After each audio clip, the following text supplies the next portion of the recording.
Hello बच्चों, स्वागत है आप सबका हमारे इस नए लेक्चर में नंबर सिस्टम्स के। और बेटा आपको याद ही होगा कि लास्ट लेक्चर में हम एक्सरसाइज 1.3 देख रहे थे, जिसमें हमने कुछ 4-5 जितने क्वेश्चन सॉल्व कर लिए थे। चलिए स्टार्ट करते हैं अपना आज का लेक्चर, जिसमें हम आगे की एक्सरसाइज 1.3 देखेंगे।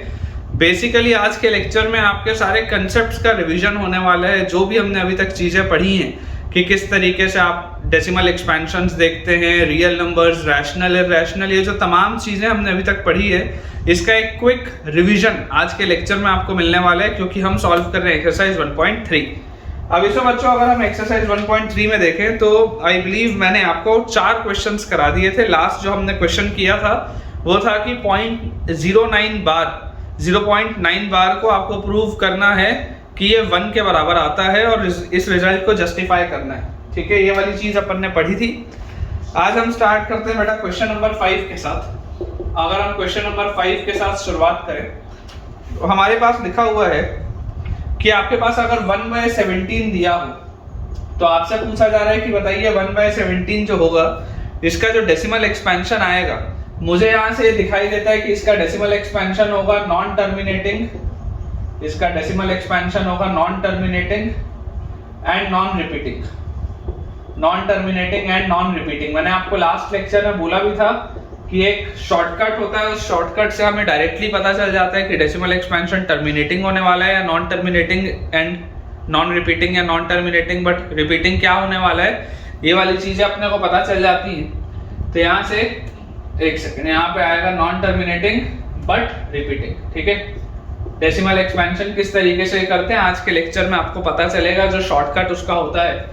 क्योंकि ये रैशनल नंबर दिख रहा है p/q के फॉर्म में, तो ये बात तो 100% श्योर है कि इसका जो भी डेसिमल एक्सपेंशन होगा वो कभी टर्मिनेट नहीं करेगा बट रिपीट करेगा।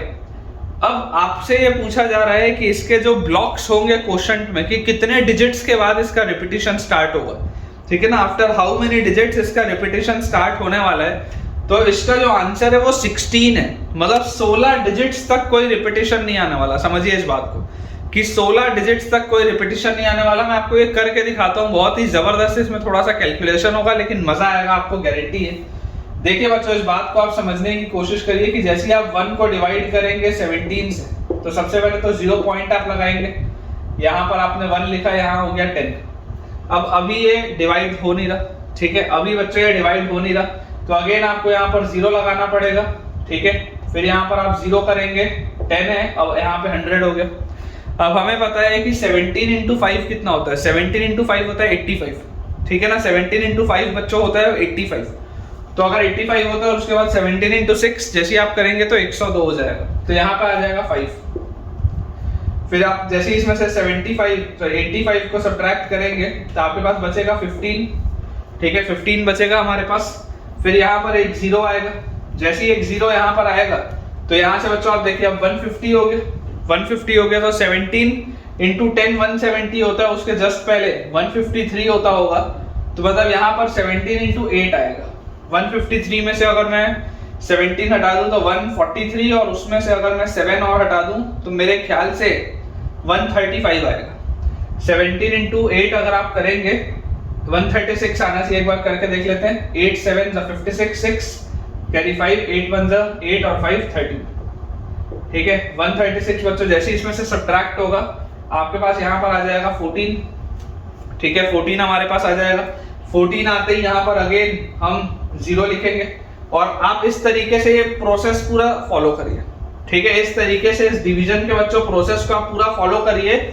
इसका जो रिजल्ट आएगा, मैं आपको इसका रिजल्ट बता देता हूँ। ये इस तरीके से डिवाइड होता रहेगा और इसका जो रिजल्ट आपके पास आएगा दैट विल बी 0.05, फिर 8823, उसके बाद लिखा हुआ है 5294117647, और उसके बाद यही वाला पैटर्न दोबारा रिपीट हो जाएगा। मतलब देखो क्या लिखा हुआ है, 0.0588235529, फिर 4117647, और उसके बाद आप देखेंगे दोबारा ये सेम चीज लिखाने स्टार्ट हो जाएगी। ये दोबारा बच्चों सेम चीज आना स्टार्ट हो जाएगी। इसका मतलब ये जो इस पूरे का है, ये इस पूरे का बार लगा हुआ है। समझ आ रही है बात आपको? इस पूरे का बच्चों ये बार लगा हुआ है, मतलब ये वाला जो ब्लॉक है, ये वाला ब्लॉक रिपीट होना स्टार्ट हो जाएगा, क्योंकि हमें पता है कि अगर आपके पास जो नंबर है वो रैशनल है, आपको दिखाई दे रहा है p बाई क्यू का फॉर्म है, अगर नंबर रैशनल है तो इसका डेसिमल एक्सपेंशन या तो टर्मिनेट होगा, और अगर टर्मिनेट नहीं होता होगा तो रिपीट होगा। अगर नॉट टर्मिनेट होगा, अगर नॉन टर्मिनेट होगा यहां पर, तो नॉन टर्मिनेट बट रिपीट, यही दो तरीके का हो सकता है, उसके अलावा और कुछ नहीं हो सकता। तो यहां पर आपको देखो क्लियरली दिखाई दे रहा है कि ये टर्मिनेट तो कभी नहीं होगा। क्यों नहीं होगा, इसका शॉर्टकट क्या होता है मैं आपको समझा देता हूं। नीचे मुझे 17 दिखाई दे रहा है, तो मुझे ये बात पता है कि ये टर्मिनेट तो नहीं होगा, लेकिन हाँ ये रिपीट होगा। तो इतने सारे डिजिट्स के बाद रिपीटिशन स्टार्ट होगा। तो नंबर ऑफ डिजिट्स कितने आ रहे हैं इस ब्लॉक में, तो 1 2 3 4 5 6 7 8 9 10 11 12 13 14 15 16 डिजिट्स। तो 16 डिजिट्स के बाद रिपीटिशन स्टार्ट हो रहा है, 16 डिजिट्स के बाद रिपीटिशन स्टार्ट हो रहा है। ये सवाल है, काफी इंटरेस्टिंग क्वेश्चन था, मेहनत वाला सवाल था। आप एक बार इसको पूरा का पूरा करिए और मुझे कमेंट्स में बताइए कि आपका भी ये क्वेश्चन मैच हो रहा है या नहीं। सो बच्चों, अब जो आपके पास बुक में क्वेश्चन नंबर 6 दिया हुआ है, क्वेश्चन नंबर 6 में वही वाले शॉर्टकट के, वही वाली ट्रिक की बात है। आपको मैं कंसेप्ट समझा रहा हूँ, ये सेम कंसेप्ट क्लास 10th में भी आपके पास आएगा। अगर आपके पास कोई भी एक रैशनल नंबर दिया हुआ है p बाई क्यू के फॉर्म का, कोई भी rational number p by Q के फॉर्म का, अब अगर आप चाहते हैं कि ये टर्मिनेट करे, इसका डेसिमल एक्सपेंशन टर्मिनेटिंग हो, अगर आप चाहते हैं कि इसका डेसिमल एक्सपेंशन टर्मिनेटिंग हो, तो इसमें जो कंसेप्ट होता है वो ये होता है कि Q must have only 2 and 5 as its prime factors. Q must have only 2 and 5 as its prime factors। मतलब कि जब भी आप प्राइम फैक्टराइजेशन करेंगे Q का, तो Q के प्राइम फैक्टराइजेशन में केवल 2 और 5 के फैक्टर्स होने चाहिए। अकेला 2 भी चलेगा, अकेला 5 भी चलेगा, लेकिन 2 और 5 के अलावा कुछ नहीं होना चाहिए। मतलब आप एग्जाम्पल के रूप में देखिए, जैसे मान लीजिए मैं आपको बोलता हूं 1/8, 1/16, 1/5, 1/10, 1/20, 1/400, 1/, लिख रहा हूं, आप किसी के भी साथ इसको लिख सकते हैं। मान लीजिए आप इसको ऐसे लिख लिए 17/8, 11/8, 13/5 और 12/10, 111/20, 1100/400, कुछ भी ऐसा। ये सारे जो होंगे ये सब टर्मिनेट करेंगे, ये सारे के सारे बच्चों टर्मिनेट करेंगे। क्यों टर्मिनेट करेंगे, क्योंकि देखो 8 को आप लिख सकते हैं 2 का क्यूब, 16 को आप लिख सकते हैं 2 raised to the power 4, 5 तो 5 है ही, 10 को आप लिख सकते हैं 2 into 5, 20 को आप लिख सकते हैं 2 का स्क्वायर into 5, 400 को हम क्या लिख सकते हैं, तो 400 बच्चों जो होता है 400 होता है 20 का स्क्वायर, 400 is 20 का स्क्वायर, मतलब इसका आप स्क्वायर करेंगे तो 2 raised to the power 4 into 5 का स्क्वायर, या आप इसको ऐसा लिख सकते हैं। तो आप देख सकते हैं बच्चों इस बात में ना, ये तो सिर्फ 5 ही लिखा हुआ है, ये तो सिर्फ 5 ही लिखा हुआ है। तो मैंने आपको बोला कि अगर आप टर्मिनेटिंग डेसिमल एक्सपेंशन चाहते हैं तो Q के जो प्राइम फैक्टर्स होंगे वो सिर्फ 2 और 5 के फॉर्म के होने चाहिए। देख लीजिए इन सब में सिर्फ और सिर्फ 2 और 5 की बातें हो रही है, अकेला 2 भी चलेगा, अकेला 5 भी चलेगा। अगर सिर्फ 2 और 5 की बात हो रही होगी तो जो भी आपके पास ये रैशनल नंबर्स होंगे ये हमेशा टर्मिनेट करेंगे। और अगर आपके पास आ जाता है non terminate but repeat, non terminate but repeat, अगर मान लीजिए आपके पास ये वाली चीज आ जाती है कि आपके पास डेसिमल एक्सपेंशन जो है वो टर्मिनेट तो नहीं कर रहा लेकिन रिपीट कर रहा है, तो ऐसे वाले डेसिमल एक्सपेंशन में आप 100% ये बात बोल सकते हैं कि Q must have a prime factor, Q must have a prime factor other than 2 and 5, Q must have a prime factor other than 2 and 5, other than 2 and 5। ये चीज अपने को समझ में आनी चाहिए कि 2 और 5 के अलावा अगर कोई भी प्राइम फैक्टर आ गया, मतलब कि आप इमेजिन करिए 1/3 या 1/15 या 1/17 या 1/6 या 1/9, कुछ भी ऐसे नंबर्स जिसमें आप देख रहे हैं कि 3 का फैक्टर आ रहा है या 3 के साथ 5 का फैक्टर आ रहा है, ये तो 17 ही है, ये यहाँ पे 2 के साथ 3 का फैक्टर आ रहा है, मतलब कि 2 और 5 के अलावा, 2 और 5 के अलावा अगर कुछ भी आ गया भले उसमें 2 और 5 भी हो, लेकिन अगर 2 और 5 के अलावा कुछ भी आ गया तो 100% आपका ये जो डेसिमल एक्सपेंशन होगा वो नॉन टर्मिनेटिंग बट रिपीटिंग होगा। ये बात अपने को समझ में आनी चाहिए। आपके पास अगर P/Q का फॉर्मेट है तो P/Q का फॉर्मेट हमेशा रैशनल होता है। ये बात तो 100% श्योर है कि P/Q का फॉर्मेट इज ऑलवेज रैशनल। वो रैशनल नंबर टर्मिनेट कब करेगा? जब Q में सिर्फ 2 और 5 की बात हो रही हो, सिर्फ 2 और 5, 2 और 5 के अलावा कुछ भी नहीं। और वो नॉन टर्मिनेट बट रिपीट कब करेगा? जब उसमें 2 और 5 के अलावा कुछ भी और दिख जाए। अगर 2 और 5 के अलावा कुछ भी और दिख जाए तो वो नॉन टर्मिनेट बट रिपीट होगा। ये कंसेप्ट है, बहुत इंपॉर्टेंट कंसेप्ट है। ये सेम चीज also in class 10th, also in class 10th है ना। क्लास 10th में चैप्टर 1 में थ्योरम के रूप में आएगा, है ना। क्लास 10th में चैप्टर 1 में थ्योरम के रूप में आएगा। 3 थ्योरम है इस पर बेस्ड। ये आपको मैं तब भी कराऊंगा, बिल्कुल आप बेटा निश्चिंत रहिए, अच्छे से अपनी पढ़ाई करिए और इस कंसेप्ट को अपने ध्यान में रखिए। अब बच्चों अपने पास लिखा हुआ है क्वेश्चन नंबर 7 में, बहुत ही आसान सा क्वेश्चन है, दिया हुआ है कि आपको 3 ऐसे नंबर बताने जिसका decimal expansion non terminating and non repeating हो, है ना। आपको 3 नंबर्स बताने, 3 numbers whose decimal expansions, 3 numbers whose decimal expansion, 3 numbers whose decimal expansion is non-terminating, non-repeating, is non-terminating and non-repeating, whose decimal expansion is non-terminating and non-repeating।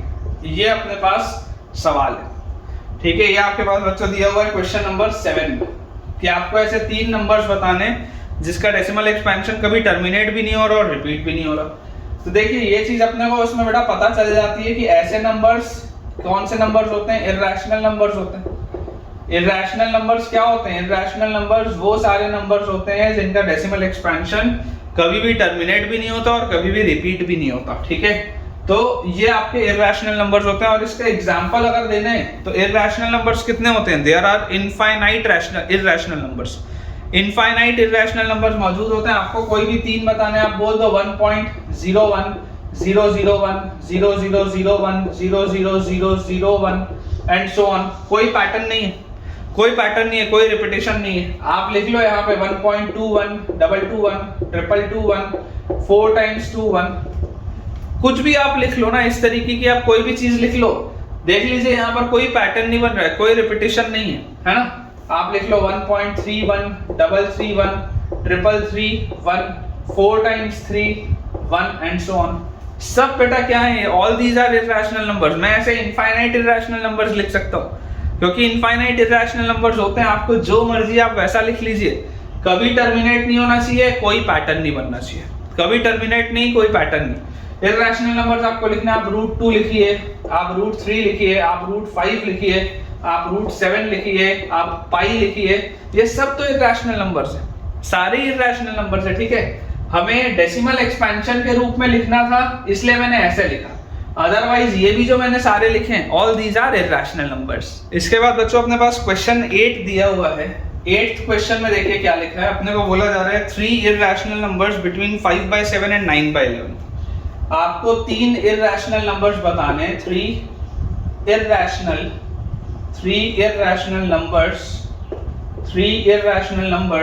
Between 5/7 and 9/11। 3 irrational numbers between 5/7 and 9/11 आपको बताने। अब देखिए 2 ये rational numbers हैं। 2 rational numbers के बीच में कितने irrational number होते हैं? तो इनफाइनाइट इर्रेशनल नंबर होते हैं। मेरे को तो कोई भी 3 बताने, तो मैं आपको बोलता हूं कि आप सबसे पहले 5/7 की अप्रोक्सीमेट वैल्यू सोचो क्या होगी। अप्रोक्सीमेट वैल्यू तो 5/7 बेटा जब आप सॉल्व करेंगे तो आप देखिए जैसे यहाँ पर आप डेसिमल लगाएंगे तो ये 50 हो जाएगा। 50 होते ही 7 × 7 49 होता है। और उसके बाद आप देखेंगे तो यहाँ पर 1 बचेगा, फिर 10 होगा तो 7 × 1 यहाँ पे आ जाएगा 7 और 3 रिमाइंडर बचेगा, तो अप्रोक्सीमेटली 0.71 आएगा। आप चाहें तो कैलकुलेटर में भी देख सकते हैं, नहीं तो डिवाइड करके भी देख सकते हैं। 9/11 की अगर हम बात करें तो 9/11 की अप्रोक्सीमेट वैल्यू क्या होती है? तो देखिए 0 पॉइंट, यहाँ पर अगर आप ध्यान से बच्चों देखेंगे तो आपको यहाँ पर दिखाई देता है कि जैसे आप डेसिमल लगाएंगे 90 हो जाएगा, तो यहाँ पर ये 8 आ जाएगा। ठीक है। 8 जैसे ही आएगा तो उसके बाद यहाँ पर अपने पास क्या आ जाएगा 8, यहाँ पर करते 88 आप करेंगे सब्ट्रैक्ट तो 2 बचेगा, फिर 20 हो जाएगा तो 1 11 आएगा दोबारा, तो 0.81 के करीब होगा। आप चाहें तो इसको करके देख सकते हैं सॉल्व। अब आपको दिखाई दे रहा है कि 5/7 अप्रोक्सीमेटली 0.71 है, 9/11 अप्रोक्सीमेटली 0.81 है। मुझे अगर इनके बीच में इररेशनल नंबर्स लिखने हैं 3, तो मैं क्या ऐसा लिख सकता हूं क्या, देखिए अपन लिख लें 0.73, 773, 777, 4 times 7, 3 एंड सो ऑन लिख सकते हैं, कोई दिक्कत की बात नहीं। हम ये इसी को ऐसा लिख सकते हैं 74, 774, 777, 4 times 7 and 4, आप इसको ऐसा लिख सकते हैं। सिमिलरली आप लिख सकते हैं 0.75, 775, 775, 4 times 7, 5 and so on। Infinite numbers लिख सकते हो ना, आप अपनी बुक में भी देख सकते हो, आपकी बुक में इससे कुछ अलग लिखा होगा, हो सकता है आपको जिस भी तरीके से लिखना है आप लिख सकते हैं। अपने को जो समझने वाली बात है वो सिर्फ ये है कि ये वो डेसिमल एक्सपेंशन है जिनके बीच में आपको यहाँ पर कुछ नोट करना है। अब बच्चों एक्सरसाइज 1.3 का जो लास्ट क्वेश्चन अपने पास दिया हुआ है, क्वेश्चन नंबर 9, उसमें लिखा हुआ है classify the following as rational and irrational.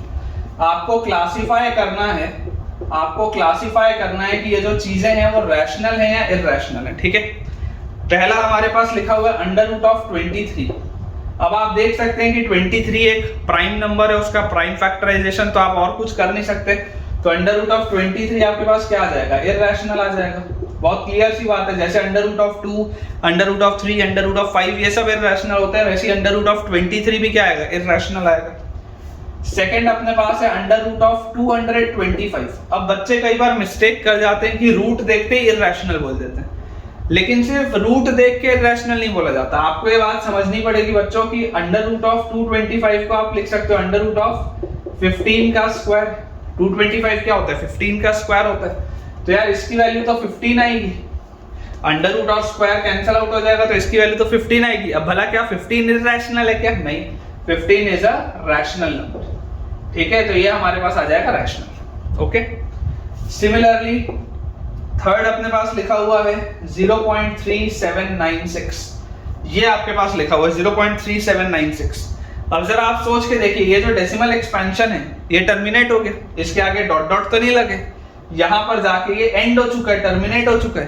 तो अगर आपका डेसिमल एक्सपेंशन टर्मिनेट हो चुका है, इसका मतलब ये भी क्या होगा, ये भी रैशनल होगा, क्योंकि टर्मिनेटिंग डेसिमल एक्सपेंशंस किसके करस्पॉन्डिंग होते हैं, रैशनल नंबर्स के। बहुत आसान सी बात है। फोर्थ अपने पास बच्चों यहाँ पर दिया हुआ है 7.47847 8 एंड सो ऑन, ये आपके पास लिखा हुआ है। अब ये डॉट लग गए तो ये बात तो समझ में आ गई कि ये कभी टर्मिनेट नहीं हो रहा। क्या यहाँ पर कोई पैटर्न बना हुआ है क्या, तो यार पैटर्न तो नहीं बना हुआ है, नहीं पैटर्न देखो, पैटर्न बना हुआ है, पैटर्न बना हुआ है। कैसे पैटर्न बना हुआ है, देखो 478 दो बार लिखा ना, मतलब पैटर्न बना हुआ है। तो इसका मतलब आप इसको लिख सकते हो 7.478 बार, इसको आप ऐसा लिख सकते हो, ठीक है ना। 478 के बाद देखो दोबारा 478 लिखा हुआ था, मतलब ये क्या हो रहा है, रिपीट हो रहा है, तो ये भी आपके पास क्या आ जाएगा, रैशनल आ जाएगा, है ना। नॉन टर्मिनेटिंग बट रिपीटिंग है, तो ये भी आपके पास रैशनल आ जाएगा। एंड सिमिलरली बच्चों लास्ट अगर हम देखें तो हमारे पास लिखा हुआ है 1.10110, या इसको ऐसा लिख लेते हैं 0.10100, फिर 1 4 times 0, फिर 1 एंड सो ऑन। अब यहाँ पर आपको देखो क्लियरली बच्चों दिखाई दे रहा है कि कोई पैटर्न नहीं, कोई पैटर्न नहीं है, और ये डॉट लगा हुआ है, मतलब ये कभी टर्मिनेट भी नहीं हो रहा। तो ये आपके पास आ गया इररेशनल, क्योंकि इररेशनल नंबर्स का जो डेसिमल एक्सपेंशन होता है वो non terminating and non repeating होता है। सो आई होप बेटा आपको ये वाला सारा पॉइंट अच्छे से क्लियर हुआ होगा। इसके साथ एक्सरसाइज 1.3 कंप्लीट होती है, और जो भी काम के कंसेप्ट्स थे वो हमने देख लिए। नेक्स्ट लेक्चर में मिलेंगे दोबारा, आपको मैं बताऊंगा कि रियल नंबर्स के ऊपर कुछ हम ऑपरेशंस करेंगे, और बहुत ही अमेजिंग वो लेक्चर होगा, क्योंकि उसमें बहुत सारे कंफ्यूजन होते हैं बच्चों के, जो हम आपके लिए पूरे दूर करेंगे। अगर आपको आज का वीडियो अच्छा लगा हो तो इस वीडियो को जरूर लाइक करें, चैनल को सब्सक्राइब करें, और अपने सारे फ्रेंड सर्कल में इस वीडियो को और इस चैनल को रेफर करें, ताकि उन सबकी पढ़ाई बहुत बढ़िया तरीके से हो पाए। Thank you.